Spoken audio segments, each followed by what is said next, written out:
Welcome to Moments with Marianne. This is your host, Marianne Pastana.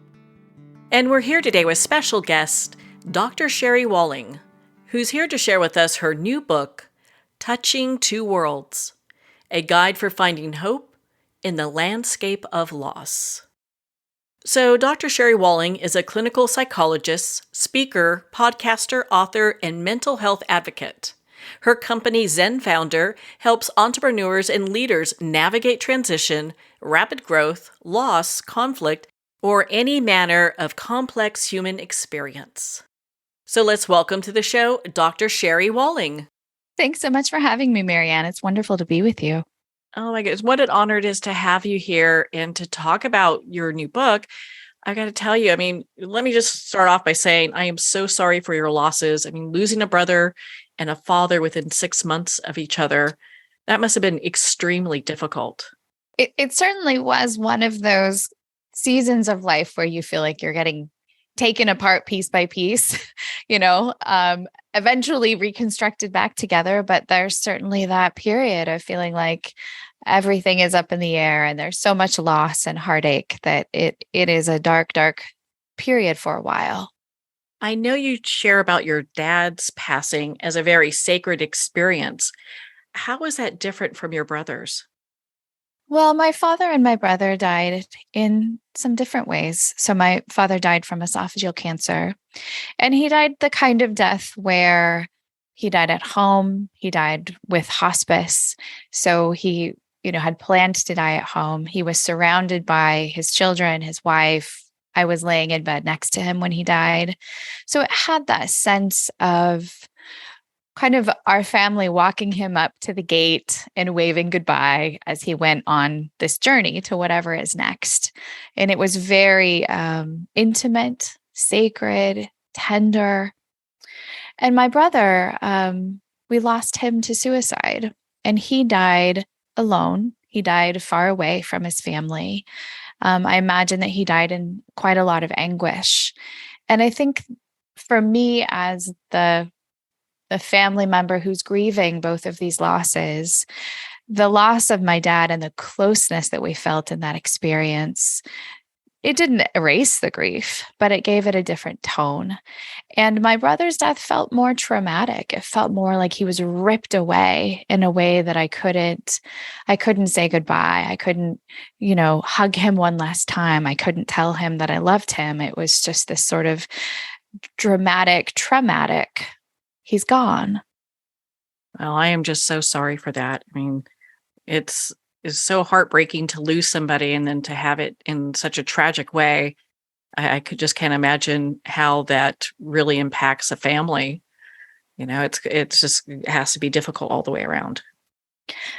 It is. And I think loss by suicide is such in many ways, a stigmatized loss, but it is something that is happening more and more. The rate of suicide within the US has increased about 30% since the year 2000. And so it's something that I think more families are grappling with. It's becoming more a part of people's stories. And so being able to have some language to grieve and to talk about that more openly without the stigma of someone who dies in this way that people don't know what to say. They don't, there's a lot of kind of shame and blame and secretness that goes along with that kind of loss that really is unnecessary. I think it makes people suffer more than they need to. How have your losses helped you become more in tune with your views on grief and loss? Well, I'm trained as a clinical psychologist, so I spent a lot of my professional life being present with loss, especially traumatic loss. Most of my work has been in the trauma world.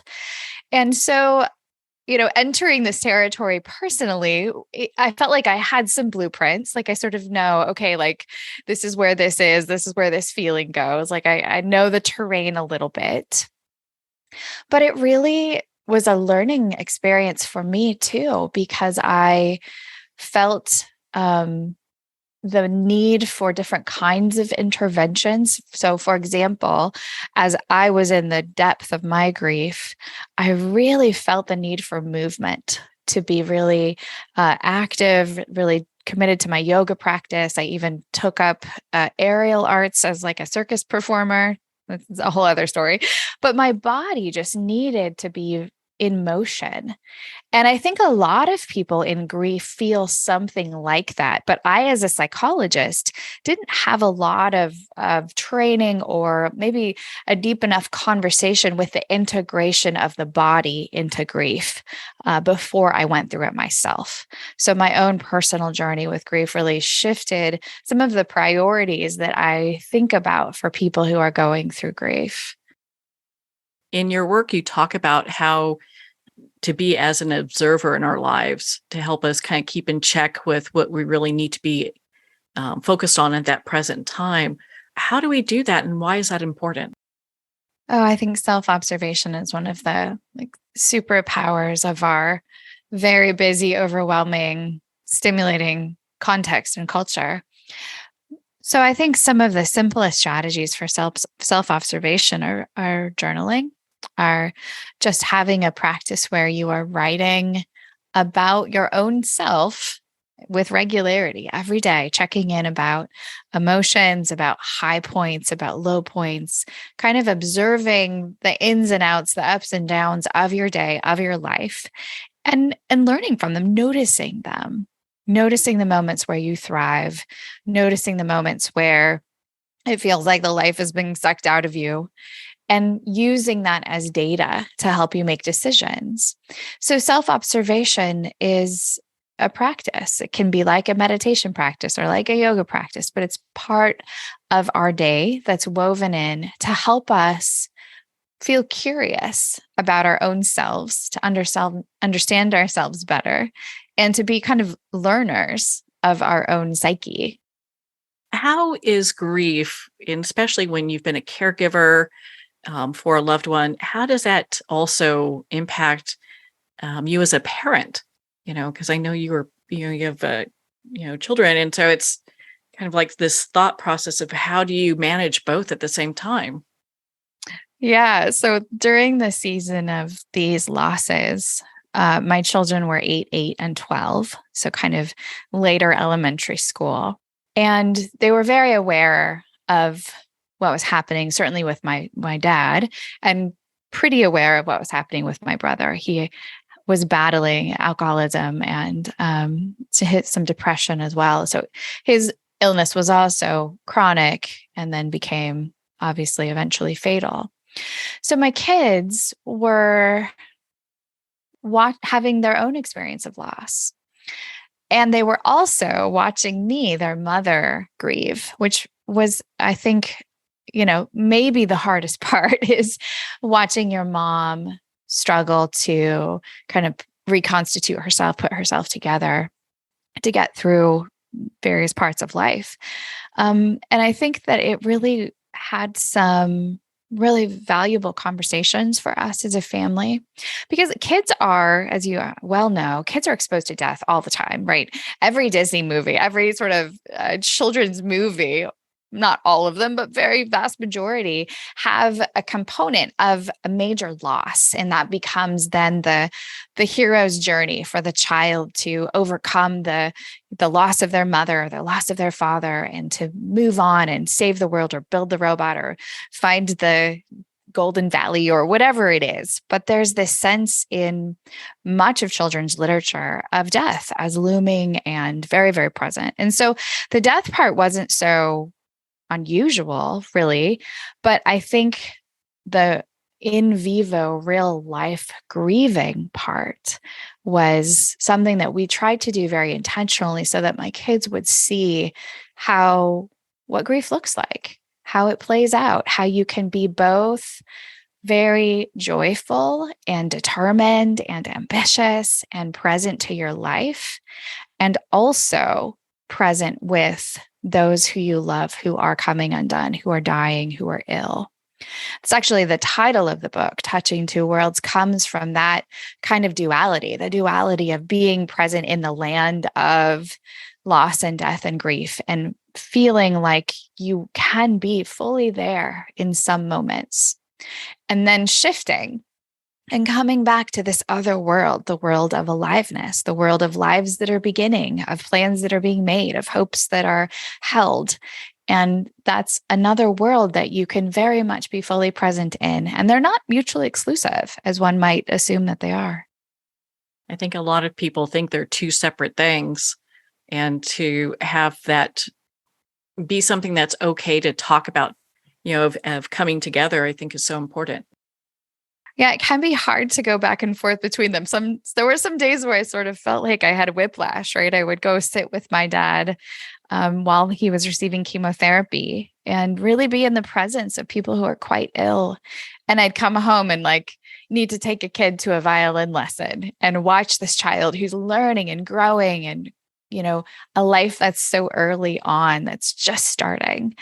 And it does feel like emotional whiplash to be in the middle of that. And sometimes that's called the sandwich generation, right? It's those of us who are in middle adulthood who are both raising children and beginning to, or in the midst of caring for parents and others who are ending their lives, who are aging. So we're in the middle spot and we have to touch two worlds. We have to be able to do both ends of the spectrum, which is not easy, but is also, I think, really, really meaningful and rich in many ways. You also share about a loss that you had at work. And I think that's so important right now because people are going through so many losses, and it may not be in their immediate family, but definitely, somebody knows somebody that's either have some kind of illness or has passed away to COVID or something. And so how did you work through that? What advice do you have for people to work through that? Well, I think it's really helpful to be able to apply the term grief to all kinds of experiences of loss. It's most often associated with loss by death, which of course is a very appropriate time to be in grief. But there's so many other losses. And as you're pointing out, so many of us have had all kinds of loss in the context of the pandemic, whether it's, loss of the ability to attend a high school graduation or to have the wedding that you planned or you thought you would, or even to go to a funeral. And many, many people, of course, have had changes in their job situation, whether it's losing, coworkers or team members because they've gone to other positions, or working at home when really you really loved working in the office, or whatever it is. All of that loss has an emotional experience of grief, that mixture of sort of sadness and reflection, and sometimes some anger and sometimes some guilt. But it's this emotional combo pack that goes along with loss. And I think when we can use the word grief to identify with all manner of losses, then we really give ourselves the space to healthily give a little airtime to the emotions that we're experiencing. When we don't do that, when we don't acknowledge that it's grief, and when we don't give emotional time, even if it's just the loss of a coworker, sometimes we sort of stuff down and create tension within ourselves because we're not really allowing our emotions the full range of expression. In your book, you share how important it is for us during our really rough times to consider placing our anguish in past and present contexts. Why would we do that? Yeah, I talk a little bit about the importance of time travel for mental health. And it's a little bit of an unusual framework, but I think sometimes the weight of all of our cumulative loss over time can feel quite overwhelming. And so understanding the pieces of our experience that are from the past, that live in the past, and letting the emotions of the past stay in the past, and then noticing in our current present moment, what is our emotional reality? What is our current state?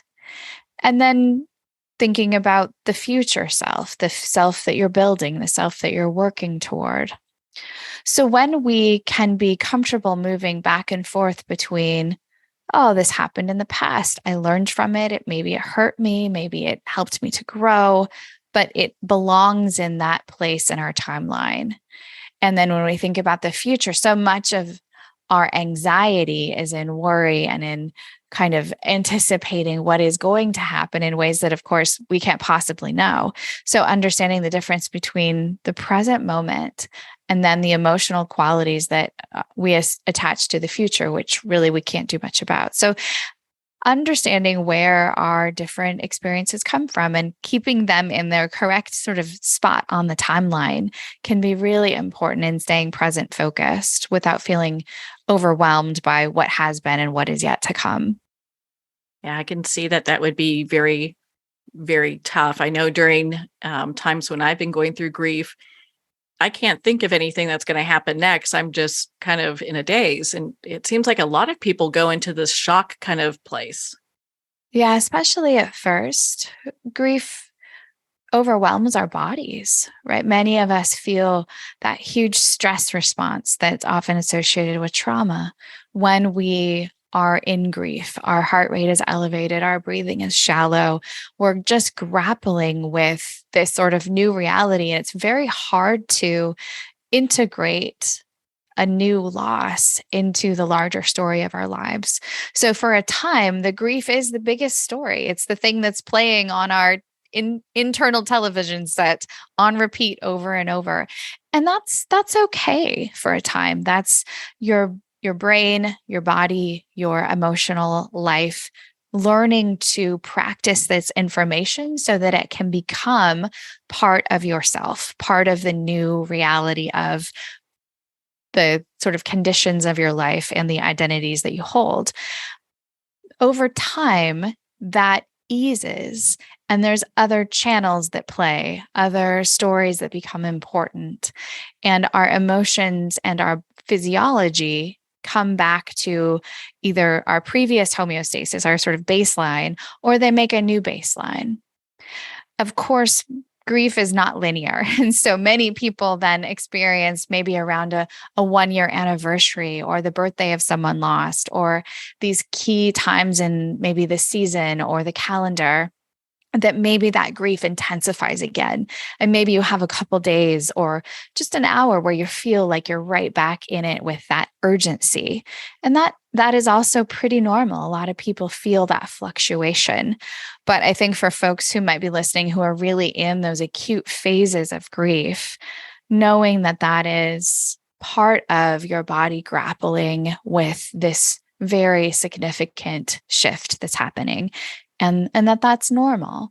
If it becomes overwhelming or feels like it's going on way too long, or something like that, then that's also a time or place when working with a therapist or a grief counselor can be helpful in at least providing some framework and providing some source of comfort. For those that surround people that have gone through just tremendous grief, what are some of the I hate to say right things, but some things that they could say? Because I think a lot of times people just don't have the language on, like, what do we even say to somebody? Yes. And to be honest, it gets particularly tricky with suicide. I think people really feel like they don't know what to say in that situation. But I think one of the most wonderful ways to come alongside beside someone who's grieving is to offer choices and options as much as possible. So, for example, somebody who has lost someone, they've had them taken from them. Like they've lost a sense of choice and power in the world. And so when you can come and say, would you like to tell me a story about your brother? I love that question. My friend Jamie asked me this question about my brother after he died. And I loved the question because it was a choice. Would you like to? And then she invited me to talk about my brother, but not just about his death, about his life, or about anything I was thinking of about him. I think one of the tragedies of people who love those who have passed on, whether by suicide or any other way, is sometimes their death becomes it's like the headline of their life, right? It becomes the lead of the story. And of course, the fact that my brother is dead is a huge part of my life, but there's so much life that we shared together that I don't want those stories, those memories, that to get lost in the story of his death. The other thing that, of course, is really helpful for folks who are grieving is just practical help. Certainly in those early days, a lot of people don't really feel like cooking, not super fun to walk the dog, maybe, or tending to the yard. So when people can come over and just say, hey, I don't know what to say, but I have 2 hours. Can I pull the weeds in your backyard for you? Or can I come in and, bring you some food? Those kinds of things I think are really loving expressions of support and help when you don't know what to say. And that's okay. There's often not a great thing to say. So love without words is a perfectly acceptable way to show up for someone who's grieving. Well, thank you for sharing that, because that's even been something I've struggled with, here and there. And I just, don't want to do anything that would cause any more pain. And so I think a lot of times, myself included, people just kind of get a little stuck. Sure. Well, I know in your book you share about having these moments of reflection, and you have exercises for that. Can you share one for us? Sure. One of the ones that I did a lot in the story of my grief was to reflect on the experiences of losing my dad and my brother, and challenge myself to kind of make a list of the pieces of those grief stories that I wanted to hold on to, like the things that I learned, the ways that people helped me, the poets that I loved, right? Just the pieces of this story that I really wanted to hold. And then I made a list of the parts of the story that I wanted to let go of. So I wanted to let go of any anger that I had towards my brother. That might be different for other people, but for me, it was something I just didn't want to carry with me for the rest of my life. So I made this list of things that I wanted to let go. And then, you can do a ritual around them if it's helpful. Sometimes people burn their list, or, they do some kind of practice that exemplifies or embodies what it feels like to let go of parts of the story that don't serve you, they don't help you, they don't add to your life, they're causing you pain and suffering. And then on the other hand, that list of things that you want to hold on to, the beautiful moments, the lessons, the expressions of love, you hold that, you keep it, maybe hang it up somewhere. Because I think that practice helps us to be an active participant in the grief. It helps us to be intentional about acknowledging, yes, this is teaching me something. This is transforming me. I will listen to this experience and take the gifts that it has, but I don't have to hold the suffering forever. I don't have to hold the pain forever. I can take the one and let go of the other. I think it's so just, I know you touched on this earlier, just how you share about death and grief with your children. And I think that that's so profound. It gives them such a head start in life because it's something we're all going to face. I think one of the hardest parts about this story for me is that my brother and I were both present at my dad's death. And in many ways, we'd been on different paths before that event, but that event seemed to accelerate the differences between us. So my brother really struggled with grief. It felt too heavy and overwhelming for him. And I just don't think he had the tools, or, I'm not sure exactly, but I know that grief contributed to ultimately his death. And so I think as I reflect on that, it makes me feel real fierce about the importance of helping people be grief literate, helping my children be grief literate so that when they have their own griefs, they can be gentle and patient with the amount of maybe emotional turmoil that they feel, or they can have a sense of what's normal or how long it takes, or how to ask for help and reach out. Because grief is a very vulnerable time. And I think helping all of us, but kids especially, have some framework for that. Because there's no reason that you should wait until the death of your parents to have some, familiarity with grief or comfort with grief or understanding of grief. But unfortunately, I think we're not always proactive and preventative in conversations around grief. Sometimes it's more like, okay, when it's happening, then you have to figure it out. But I don't find that to be super helpful. I'd probably agree with you on that. I mean, going to somebody's wake and then as a first experience for death and dying and going through grief, I think would be very traumatic for a child. It's a little bit of a funny way to think about it, but I kind of think about it a little bit like sex education, right? If you're thinking about it for the first time when you're, 19 and having your first sexual experience, like you have waited too long and your parents have done a disservice to you in not having that conversation over and over in little bits and pieces over the course of your childhood. And same with grief. If you're in the moment at the wake, as you say, trying to figure out, okay, now what? Now what happens? We can help people much more than that. These are universal experiences. They happen to all of us with 100% certainty. They happen to us. And yet there's not a lot of, I think, proactive conversation about how to prepare and what to expect. Yeah, how to handle that. What would you say for people who get triggered in public? I mean, I'm sure this happens all the time, and they are just, at this point where they're breaking down and crying. How can they work through that? Well, I wrote a chapter or an essay in the book about how to cry on airplanes, because that was the place that I would get triggered. That was the scene in which I would almost inevitably cry. And I was traveling a lot during the season of these losses because my dad was living in California and I'm here in Minnesota and my brother was in Montana. Anyway, lots of airplane travel, lots of crying on planes. And so I think the ability to just sort of plan ahead, like if you know that you're maybe prone to crying and you don't like the experience of crying in public, there's something to be said for some big sunglasses and maybe a scarf or a hood or something that kind of gives you a little privacy. I really wish we could normalize crying in public a little bit more. Like we laugh in public, that's the opposite, same sort of emotional expression, just other end of the spectrum. We would, I think, be a little bit better off if we were a little more tolerant of those kinds of emotional expressions in public, because again, they do happen. This is a universal experience.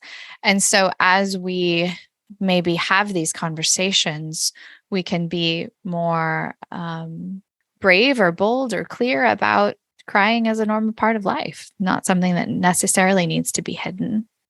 But in the meantime, until we change the social cultural conversation around crying in public, I definitely recommend the big glasses. Thank goodness for big glasses, right?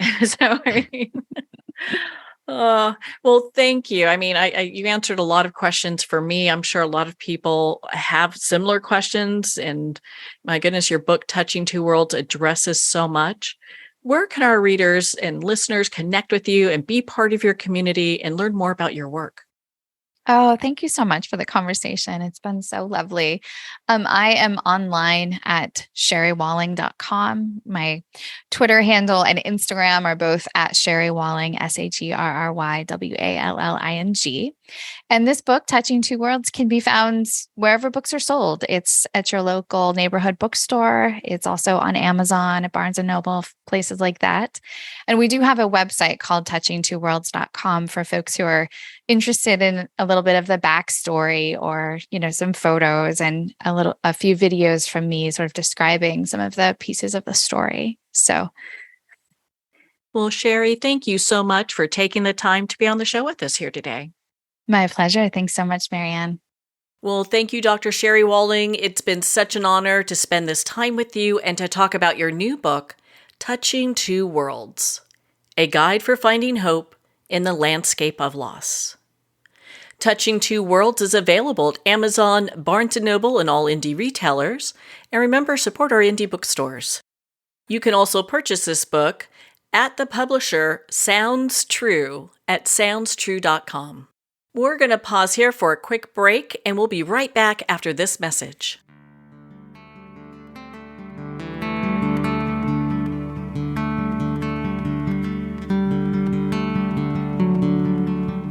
I'd like to thank Jason Eastwood at Guitarfulness for sharing his inspiring music and talent with us.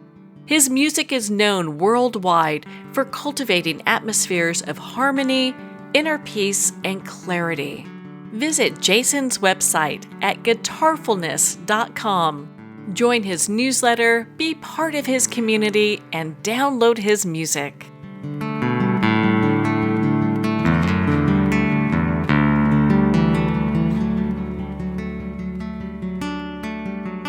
Well, we're at the end of our time today. I'd like to thank everyone for tuning in. You've been listening to Moments with Marianne, where we make every moment count.